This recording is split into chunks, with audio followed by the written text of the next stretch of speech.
విశాఖపట్నాన్ని ఆ రోజు రాజధానిగా చేస్తానన్నావు. దేనికి రాజధానిగా చేస్తానన్నావు? డ్రగ్స్ ని పెంచి పోషించడానిక, గాంజాని పెంచి పోషించడానిక, భూ కబ్జాలక, రౌడీజానిక, హత్య రాజకీయాలు చేయటానిక ఆ రోజు విశాఖపట్నాన్ని రాజధాని చేస్తానన్నావు. ఈ రోజు విశాఖపట్నం రాజధాని అని నువ్వంటే, ఈ రోజు విశాఖపట్నాన్ని ఒక ఎకనామిక్ హబ్ గా తయారు చేయడానికి, ఇండస్ట్రియల్ హబ్ గా తయారు చేయడానికి గౌరవ ముఖ్యమంత్రి గారు, గౌరవ నారా లోకేష్ గారు, ఐటీ శాఖ మంత్రి నారా లోకేష్ గారు ఇద్దరు కూడా అనకూడదు కానీ కాలికి బలపం కట్టుకున్నట్టుగా ప్రపంచ దేశాలన్నీ కూడా తిరిగి కొన్ని కంపెనీలను తీసుకొచ్చి ఈ రోజు విశాఖపట్నంలో చదువుకునే వాళ్ళే కాదు, చుట్టుపక్కల మన రాష్ట్రంలోనే కాదు చుట్టుపక్కల రాష్ట్రాల్లో చదువుకునే పిల్లలకి కూడా ఒక భరోసా కల్పించారు. ఈ రోజు ఆశ ఉంది. ఇంతకు ముందు బీటెక్ చదివితే ఎందులో క్యాంపస్ ఇంటర్వ్యూస్ రాకపోతే ఎందులో జాయిన్ అవ్వాలో తెలియని పరిస్థితిలో బయటకు వచ్చి చిన్న చిన్న ఉద్యోగాలు, ఆఖరికి బ్రాందీ షాప్ లో నువ్వు పెట్టిన ఉద్యోగాలకి కూడా బీటెక్ స్టూడెంట్లు వెళ్ళిన పరిస్థితి. వాళ్ళకి తప్పదు. ఇంకా నేను తప్పు అనట్లేదు, అది తప్పక చేశారు.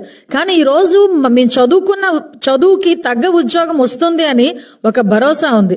ఈ రోజు అదే వైజాగ్ కి మనకి ఆర్చరాల్ మిట్టల్, మన అక్కపల్లిలోనే ఒక స్టీల్ ఫ్యాక్టరీ, అదేవిధంగా అనకాపల్లిలో చూసుకుంటే ఏటీసీ టైర్స్, ఇక వైజాగ్ లో చూసుకుంటే గూగుల్, టీసీఎస్ అలాంటి ఒక ప్రతిష్టాత్మకమైన కంపెనీలు తీసుకురావడానికి ఈరోజు ఎంయూఓలు చేసుకుని రెడీగా ఉండి భూములు కేటాయించుకొని విత్ ఇన్ 2-3 years లో వాటిని రన్నింగ్ లో పెట్టుకుని కొన్ని లక్షల మంది విద్యార్థుల భవిష్యత్తు ఇవ్వటానికి మేం కంకణం కట్టుకుంటా ఉంటే, అదే విద్యార్థుల్ని మొగ్గులోనే తుంచేయటానికి నీ తాలూకా ధనదాహానికి, నీ నాయకుల తాలూకా ధనదాహానికి విద్యార్థుల భవిష్యత్తుతో ఆటలాడుకునే పరిస్థితి కల్పిస్తా ఉంటే ఈ రోజుకి కూడా జగన్మోహన్ రెడ్డి సమాధానం చెప్పాలా వద్దా?